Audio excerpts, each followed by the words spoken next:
Okay,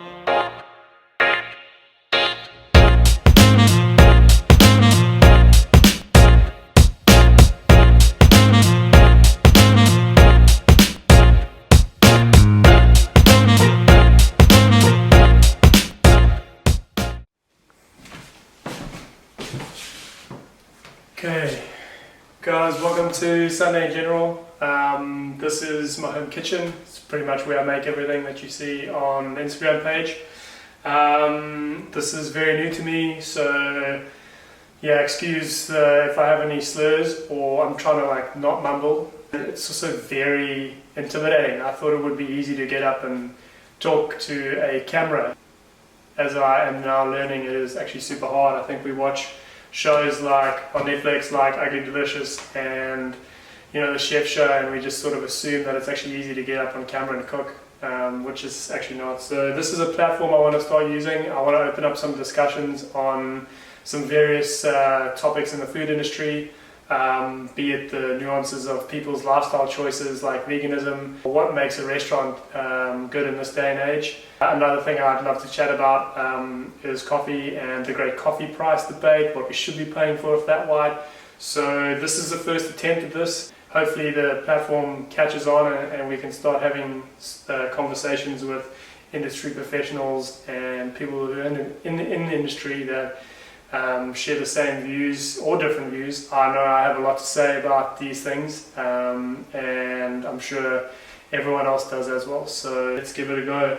I think today I'm just going to kick off. I'm also just going to do some recipes just for you guys as well. I'm going to kick off with a simple pasta just because I want to keep it simple so I can focus on. This is a pasta that me and Kaylee cook often.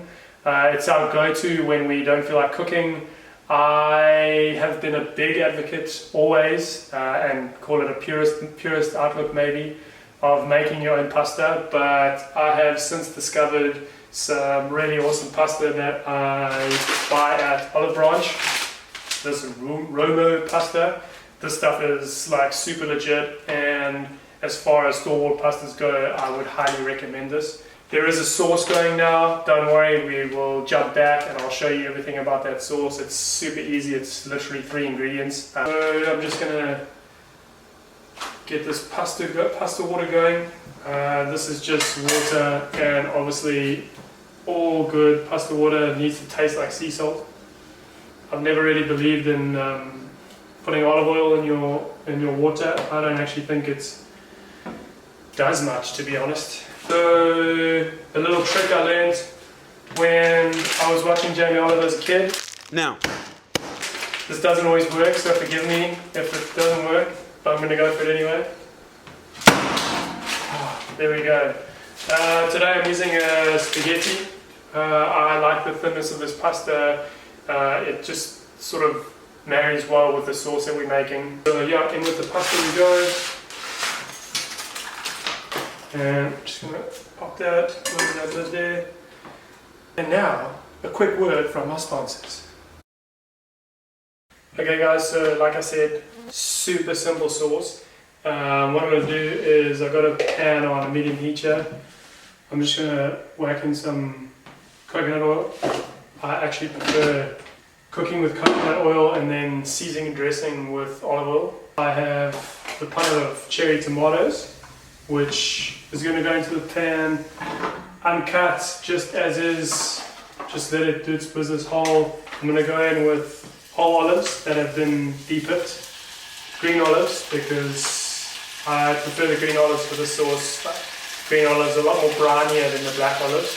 And then I've got some awesome capers that I'm just going to go full in with as well. And then what I'm going to do is I'll give that a little shake. I will go in with some salt and pepper.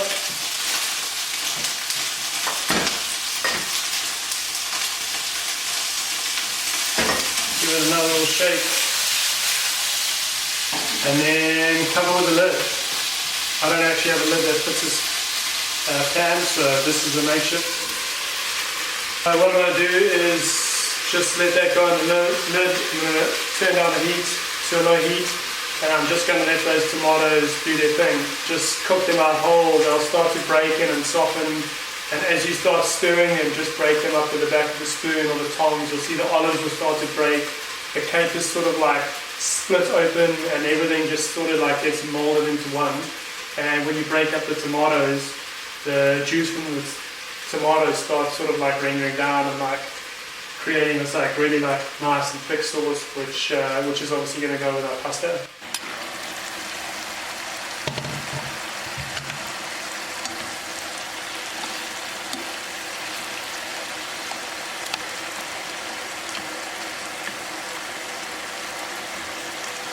The pasta's going, it's doing its thing in there, some salted water.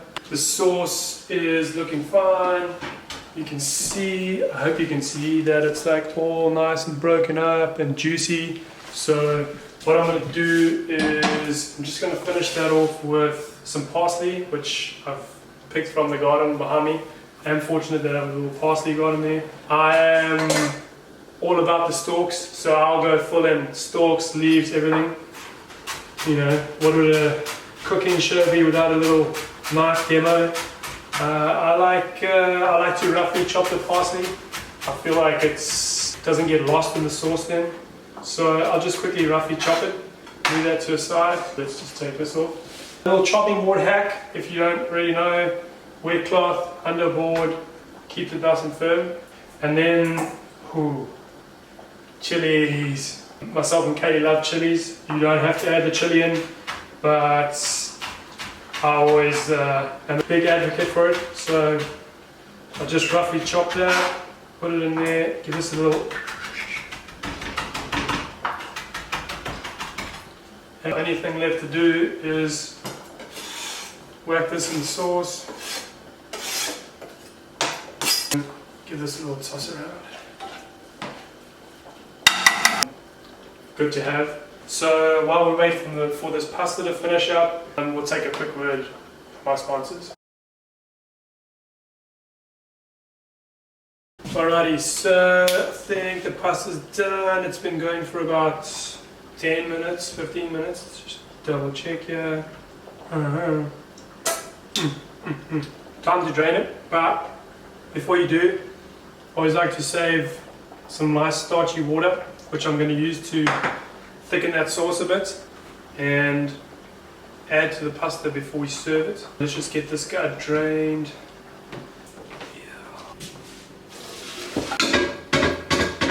So I always season my pasta. Shoot me if it's incorrect, but I'm always just going with some nice olive oil and some salt and pepper. I don't know, I feel like seasoning it before it goes into the sauce is always a good idea.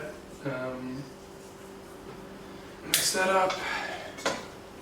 I also season and put some olive oil in because I'm not actually going to add all of this pasta to the sauce. I'm going to save some for lunch tomorrow because we all need lunch.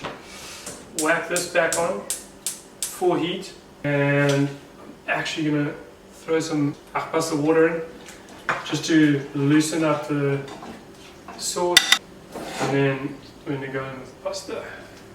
Always add pasta to the sauce, never the other way around. Learned that lesson the hard way a couple of times. And then while it's on the heat, just give it a good toss around. If you're comfortable with the flick, do the flick, although it is quite messy, so if you don't like cleaning, don't do that. So we'll just give that a flick around. That is still a bit tight for me, so I'll just add some more pasta water, just loosen that up a bit. And that's it, super simple. Now you can add anything to the sauce. You can add anchovies, the most underrated ingredient in the world. I don't add anything animal based because Katie's vegan, so we just have it like this. And obviously finish it with parmesan or pecorino or manchego, hard cheese. I like to go for the different stuff like a manchego, always amazing. I'm actually not going to finish it with cheese today. I am going to show you guys what we finish it with. This stuff here, this is nutritional yeast. I only recently discovered this, partly because Katie's vegan. It is freaking delicious. I have it on popcorn. Risotto is pastas. It's basically a parmesan replacement that you can use to honestly season anything. So I will finish this pasta with some nutritional yeast.